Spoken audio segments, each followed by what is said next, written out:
Hello friends, इस video में हम करने वाले हैं वाटर रिसोर्सेस क्लास 10 का चैप्टर नंबर 3 है जियोग्राफी का।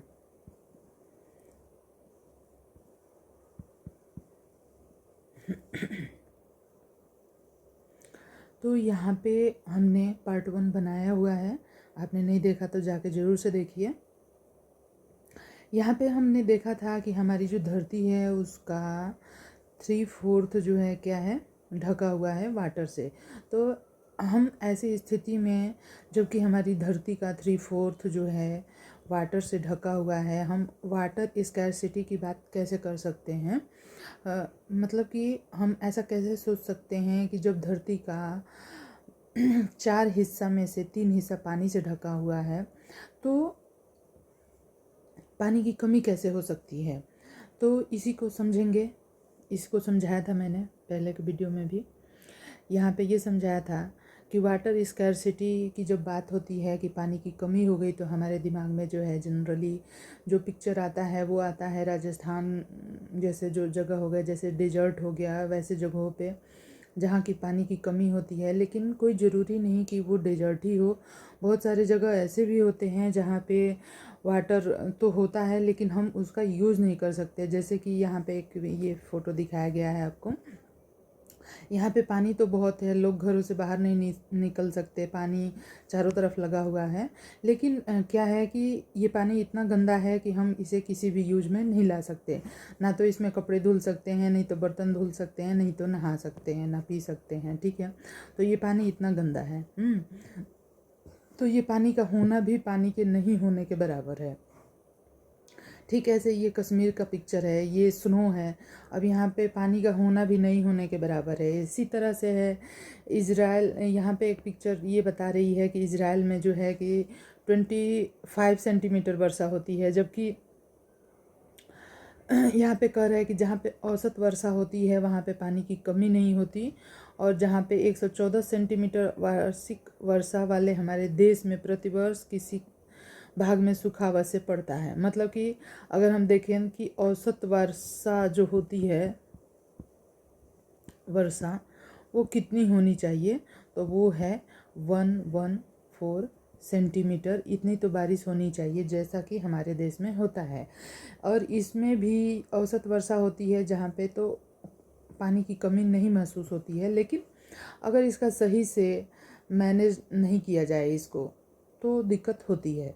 जैसे सही से मैनेज करना कि जो भी रेन वाटर है उसका अच्छे से हार्वेस्टिंग किया जाए और उसको अच्छे से कलेक्ट करके रखा जाए, और जहाँ हमें ज़रूरत हो वहाँ पे यूज किया जाए। अब यहाँ पे हमने ये भी देखा था कि स्वतंत्रता के बाद post independent Indian witnessed intensive industrialisation and urbanisation. जैसे कि भारत में जब स्वतंत्रता प्राप्ति हो गई उसके बाद जो है हमें बहुत सारा इंडस्ट्रियलाइजेशन और अर्बनाइजेशन देखने को मिला। मतलब इंडस्ट्री बहुत बढ़ गई और बहुत ही ज़्यादा शहरीकरण हो गया। ऐसे में बहुत सारी कंपनियां खुल गई, मल्टी नेशनल कॉरपोरेशंस जो कंपनियां वो खुली। और वहाँ पे जो है क्या होता था कि वहाँ पे क्या होता था कि बहुत ज़्यादा इलेक्ट्रिक पावर की आवश्यकता होती थी और फ्रेश वाटर के रिसोर्स की आवश्यकता होती थी। तो ऐसे में क्या होता है कि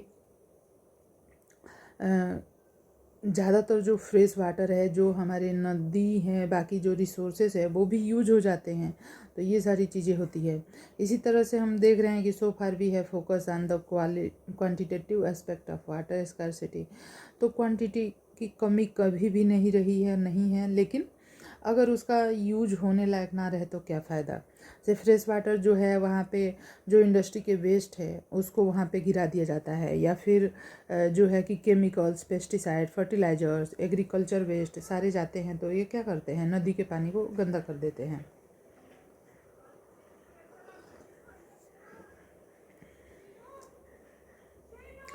यहाँ पे ये हमें अब यहाँ से देखना था, यहाँ तक हमने कर लिया था। अब इसके आगे हमें ये जो है अब देखना है। अब इसके आगे हमें यहाँ से हमें देखना है, क्योंकि यहाँ तक तो हमने पार्ट 1 में करा दिया था। तो इंडियाज़ रिवर जो है, specially the smaller once, have all turn into toxic stream.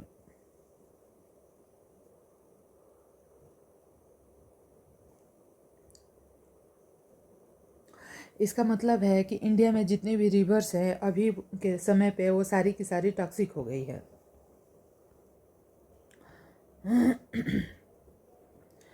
The assault on the India River from the population growth, agriculture, modernization, urbanization and industrialization is enormous and growing by the day। यहाँ पे कह रहा है कि day by day समय के साथ क्या हो रहा है, पॉपुलेशन ग्रोथ हो रही है, एग्रीकल्चर का मॉडर्नाइजेशन हो रहा है और अर्बनाइजेशन हो रहा है, ज़्यादा कंपनियां खुल रही हैं। तो इससे क्या हो रहा है कि जो भी वाटर स्ट्रीम है सबका जो है सब में पॉल्यूटेड वेस्ट छोड़ दिया जाता है। तो हमारी सारी की सारी नदियाँ गंदी हो गई है और उन्हें सफाई की बहुत ही आवश्यकता है।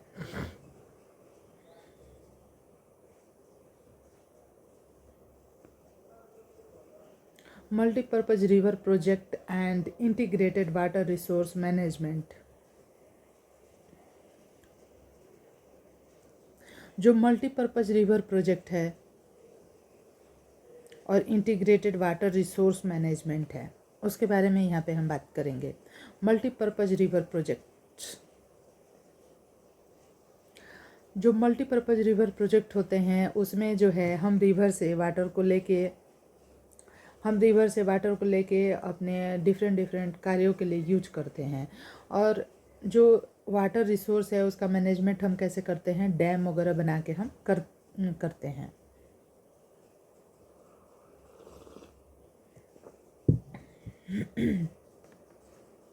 जो आर्कियोलॉजिकल हिस्टोरिकल रिकॉर्ड्स है from the ancient time, we have been constructing sophisticated hydraulic structure like dam.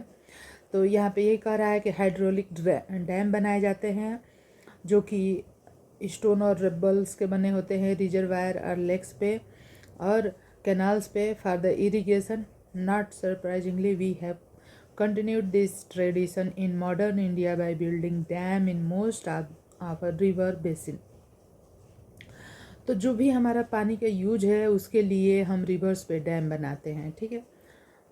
यहाँ पे देख सकते हैं कि एंशिएंट इंडिया में ये जो हाइड्रोलिक स्ट्रक्चर होते थे वो किस तरह से होते थे, इसको थोड़ा समझेंगे। यहाँ तक मैंने आपको पार्ट 1 में कराया था, यहाँ से हम लोग डिटेल में करेंगे पार्ट 2 में, ठीक। In the 1st century BC, Sringavapura near Allahabad had sophisticated water harvesting system। तो जो ये कह रहा है कि 1st सेंचुरी BC में जो ये जगह है श्रृंगावरपुरा इलाहाबाद के पास, यहाँ पे वाटर हार्वेस्टिंग सिस्टम था, channelling the flood water of the river Ganga. जो कि जो फ्लड वाटर जो मतलब जो बारिश का पानी होता था गंगा रिवर के उसको अच्छे से कलेक्ट करके अच्छे से स्टोर करके रखा जाता था। यहाँ पे कहा जा रहा है कि चंद्रगुप्त मौर्य के समय पे dam, lake and irrigation system were extensively build.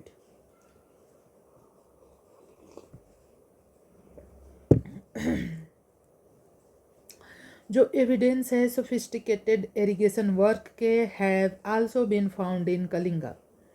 तो ये कह रहा है कि एक अच्छे तरीके से बनाया गया जो डैम है जो कि हमें बाद में यूज होता था उस पानी का इरिगेशन वर्क के लिए, तो ये चीज़ें पाई जाती हैं कलिंगा, मतलब जो प्राचीन उड़ीसा था उसमें भी, और नागार्जुना कोंडा जो आंध्र प्रदेश का जो प्राचीन समय पे जो था, जो चंद्रगुप्त मौर्य के समय पे नाम था, तो आंध्र प्रदेश में भी पाया जाता है, और बेन्नूर कर्नाटका, कोल्हापुर महाराष्ट्र, इन सभी जगहों पे।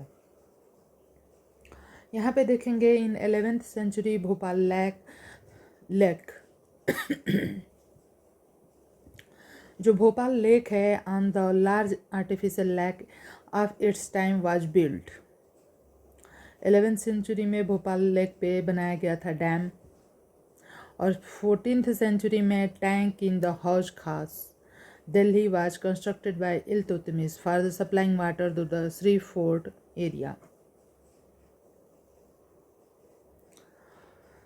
What are dam and how do they help in conserving and managing water? Dam क्या होते हैं और ये किस तरह से वाटर को स्टोर करने में और मैनेज करने में मदद करते हैं। Dams were traditionally built to impound river and rainwater that could be used later to irrigate agricultural field.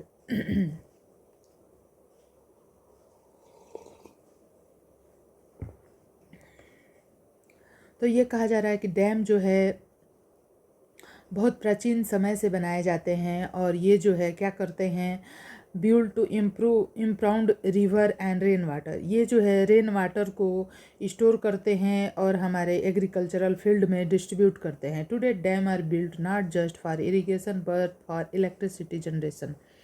कहा जा रहा है कि आज के समय पे जो डैम है वो इसलिए भी बनाए जाते हैं जिससे कि इलेक्ट्रिसिटी को जनरेट किया जा सके। Water supply for domestic and industrial use, flood control, recreation, inland invasion and the fish breeding. Hence dams are now referred to as the multi-purpose project where the many uses of the impounded water are integrated with one another. For example, Satluj River Basin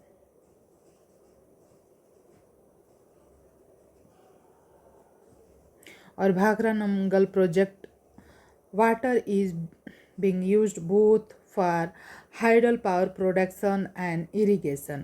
तो hydel power production के लिए और irrigation के लिए use होता है। Similarly Hirakud project and Mahanadi basin integrated conservation of water with flood control.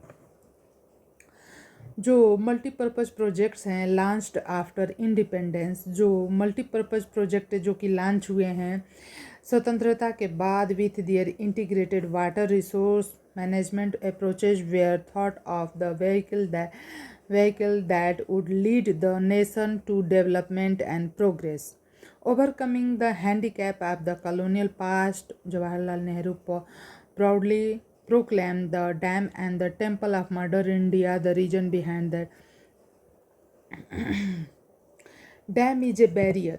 Dam जो होता है एक बैरियर होता है across flowing water that obstruct, direct or retard the flow of and creating a reservoir lake or impoundment. Dam refer to the reservoir rather than the structure.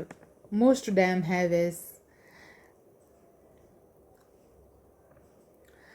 बहुत सारे जो dam होते हैं उनमें सेक्शन होते हैं कॉल्ड ए स्लिप वे और weir over विच और through which it is intended that water will flow either intermittently or continuously. Dam are classified according to the structure, intended purpose or height. Dam जो है एक barrier होता है जो कि बनाया जाता है obstruct, direct or retard the flow, जो कि एक रिजर्वायर पे या फिर एक लेक पे बनाया जाता है डैम जो कि वाटर के फ्लो को रोके। Dam refer to the reservoir rather than the structure. Dam जो होता है एक सेक्शन होता है जिसे हम स्लिप वे और weir over which weir through होता है, ठीक है। It is intended that water will flow. Water जो है फ्लो करता है आइदर इंटरमिटेंटली और continuously. Dam are classified according to structure. Dam जो है क्लासिफाई किए जाते हैं according to structure, purpose of height. Structure और पर्पज ऑफ हाइट पे based on the structure and material use dam are classified as timber dam. Dam जो है उनको हम टिम्बर डैम कहते हैं, इम्बैंकमेंट डैम कहते हैं या मैसोनरी डैम कहते हैं। तो जो डैम होते हैं हम इनको क्या कहते हैं, टिम्बर डैम, इम्बार्कमेंट डैम या मैसोनरी डैम कहते हैं। And the several sub type according to the height dam can be categorise as large dam, major dam और अल्टरनेटिवली एज लो डैम और मीडियम डैम और high dam. Development of agriculture and village economy with rapid industrialization and growth of the urban economy. यहाँ पे हम देखेंगे we have sow the crop in Asar, we will bring Bhadu in Bhadra, flood have swollen the Damodar and sailing boat cannot sail. Oh Damodar, we fall at your feet, reduce the flood a little. Bhadu will come a year later and let the boat sail on your surface. आज के समय पे जो multipurpose projects हैं and large dam है come under the great scrutiny and opposition for a variety of reason. बहुत सारे reason के लिए इनका यूज किया जाता है। Regulating and damaging of river को रेगुलेट करना और डैमेज करना जिंग of river affect their natural flow causing poor sediment flow and excessive sediment at the bottom resulting in rockier stream beds and proper habitat for the reservoir aquatic life. Dam also fragment river, making it difficult for aquatic fauna to migrate. जो dam होते हैं fragment कर देते हैं river, making it difficult for aquatic fauna to migrate. For spawning जो होता है the reservoir that are created on flood plain also submerge the existing vegetation and soil, leading to its decomposition over a period of time. जो multipurpose project है and large dam have also been the causes of many new environmental movement like the Narmada Bachao Andolan. जो नर्मदा बचाओ आंदोलन है and the Tehri dam आंदोलन है, ठीक है। तो जो मल्टीपर्पज़ प्रोजेक्ट्स हैं and large dams have also been the cause of many new environmental movement. जो बहुत सारे इन्वायरमेंटल मूवमेंट है जैसे नर्मदा बचाओ आंदोलन है, बहुत सारी नदियों को क्लीनिंग के लिए और जो उनका नुकसान हो रहा है उसके लिए बहुत सारे जो आंदोलन चलाए गए हैं, जैसे कि नर्मदा बचाओ आंदोलन है, तिहरी डैम आंदोलन है।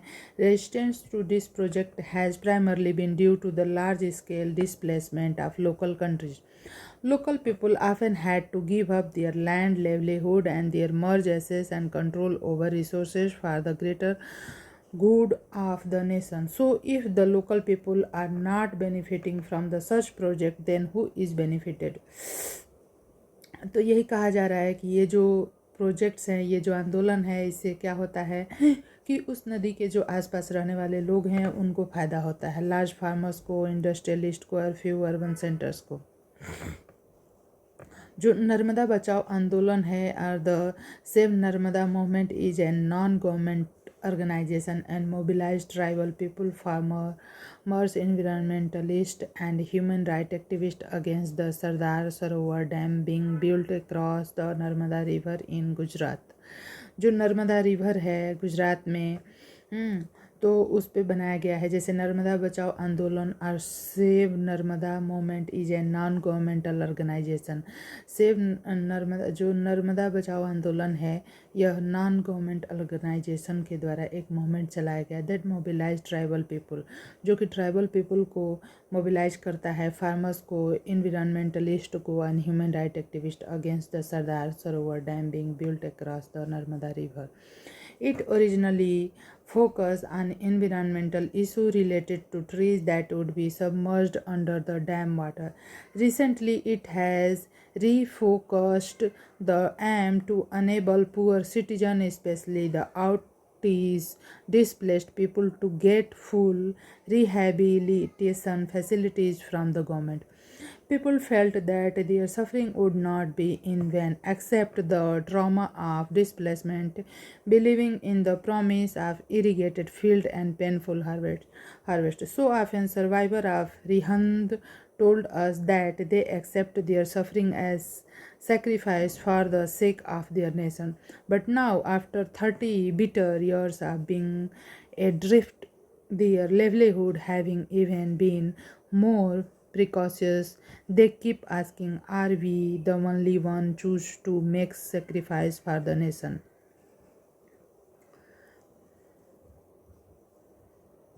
जो सरदार सरोवर डैम है has been built over the Narmada river in Gujarat. जो सरदार सरोवर डैम है वो बनाया गया है in Gujarat. This is one of the largest resource project of the India covering 4 state. जो कि महाराष्ट्र में है। यहाँ पे Sardar Sarovar dam built over Narmada river in Gujarat. Sardar Sarovar dam Narmada river पे गुजरात में बनाया गया है और जो लार्जेस्ट रिसोर्स प्रोजेक्ट है इंडिया कवरिंग 4, जो इंडिया के 4 स्टेट को कवर करता है, जो कि है महाराष्ट्र, मध्य प्रदेश, गुजरात और राजस्थान। जो सरदार सरोवर प्रोजेक्ट है would meet the requirement of water in drought prone and desert area of Gujarat. तो जो सिंचाई होती है वो जो है क्रॉपिंग के पैटर्न को भी चेंज करती है। जैसे कि अगर हमें हमारे पास सिंचाई के लिए प्रॉपर अमाउंट में पानी है तो हम इकोलॉजिकली तो हम जो है कमर्शियली इम्पोर्टेंट क्रॉप्स को ग्रो कर पाते हैं और ज़्यादा पैसे कमा पाते हैं और इसका ग्रेट इकोलॉजिकल कंसिक्वेंस होता है जैसे सैलिनाइजेशन ऑफ सॉइल। तो जितनी भी कमर्शियल क्रॉप होती हैं उनको उगाने पे जो मिट्टी है उसका सैलिनाइजेशन हो जाता है। At the same time it has transform the social landscape. तो क्या होता है जब हम कमर्शियल क्रॉप को ज़्यादा ग्रो करते हैं तो उस मिट्टी का सैलिनाइजेशन हो जाता है और पूरी जो मिट्टी है वो पूरी चेंज हो जाती है। तो social gap between the richer land owner and the landless owner, मतलब कि सोशल गैप भी बनता है किस तरह से कुछ लोग बहुत धनी हो जाते हैं, कुछ लोग बहुत गरीब हो जाते हैं। As we can see the dam did create conflict between people wanting different usages and benefit from the same water resources. जो गुजरात में है, in Gujarat the Sabarmati basin farmer were agitated and almost caused a riot over the higher priority given to water supply in urban area, particularly during drought. Interstate water dispute are also becoming common with the regard of sharing the cost and benefit of the multi-purpose project.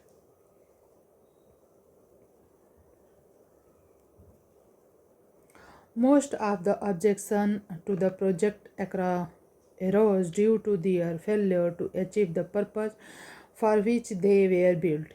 Ironically, the dam that were constructed to control flood had triggered flood due to sedimentation in the reservoir. तो क्या होता है कि जो dam बनाए जाते हैं उनमें उनमें सेडिमेंटेशन की वजह से जब सेडिमेंटेशन हो जाता है तो जो खड्डे हैं भर जाते हैं तो उनकी वजह से जो आसपास के गांव जो एरिया है वहाँ पे फ्लड की सिचुएशन, बाढ़ की सिचुएशन पैदा हो जाती है। The big dam have mostly been unsuccessful in controlling flood. जो बड़े डैम हैं वो अनसक्सेसफुल हैं कंट्रोल करने में फ्लड को at the time of excessive rainfall. You may have seen or read how the release of water from the dam during heavy rain aggravate flood. Situation जैसे कि महाराष्ट्र और गुजरात में 2006 में था। The flood have not only devastated the life and properly but also cause extensive soil erosion. Sedimentation जो होता है also meant that the flood plain were deprived of silt and natural fertiliser.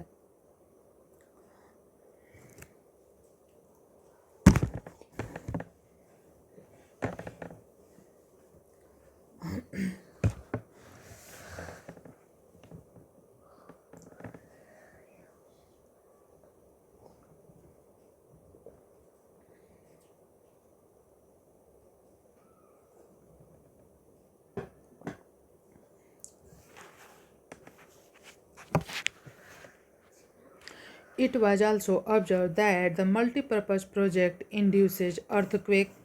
जो मल्टीपर्पज़ प्रोजेक्ट होते हैं वो induce करते हैं earthquake को, causes water borne diseases and paste and pollution resulting from the excessive use of water.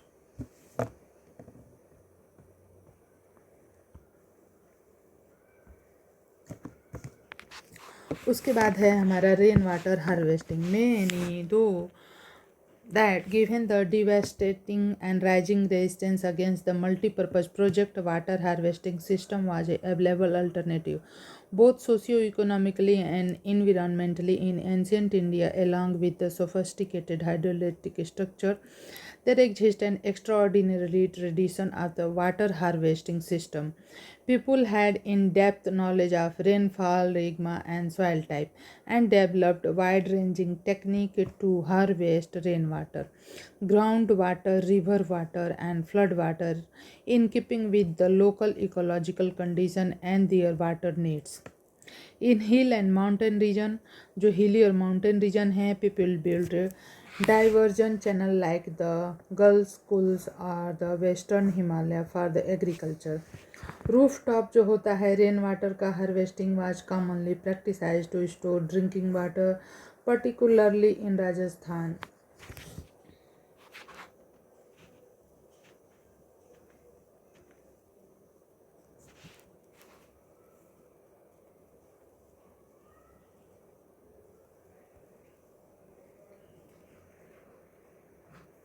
Are you a water harvester? This monsoon join us in continent. तो यहाँ पे इस फोटो में हम देख सकते हैं कि किस तरह से वाटर को स्टोर किया जाता है। Recharge through the hand pump, यहाँ पे है recharge through the abundant dug well. Rooftop water is collected using a PVC pipe, filtered using sand and bricks. Underground pipe take water to sump for immediate use. Excessive water from the sump is taken to the well. Water from the well recharge the underground, take water from the well.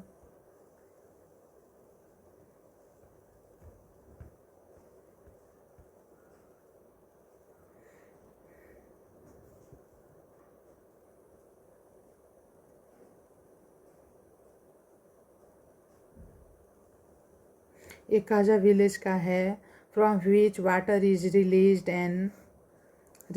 As and when required.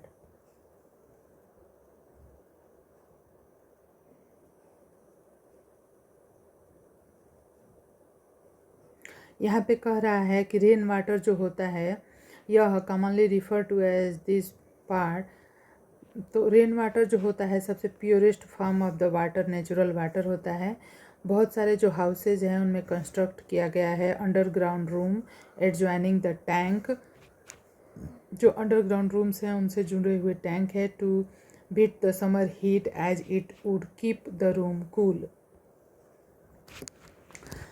अब इसके बारे में हम बहुत ही interesting fact देखेंगे।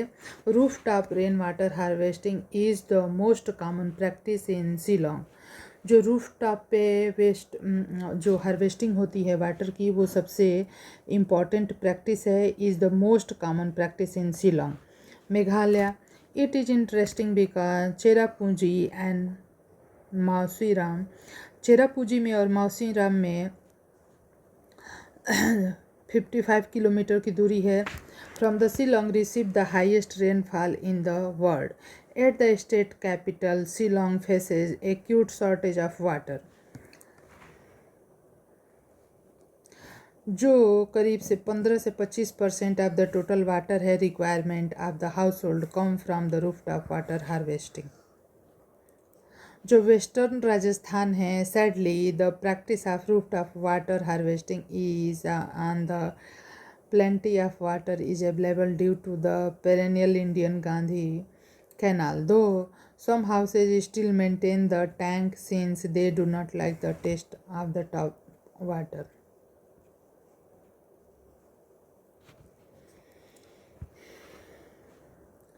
So fortunately, in many parts of the rural and urban India, rooftop rainwater harvesting is being successfully adapted to store and conserve water.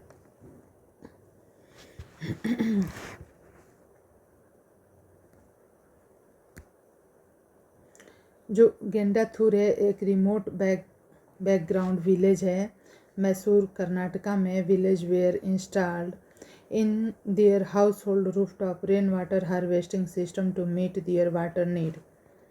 करीब 200 household have installed this system and the village has earn the rare discount of being rich in rain water.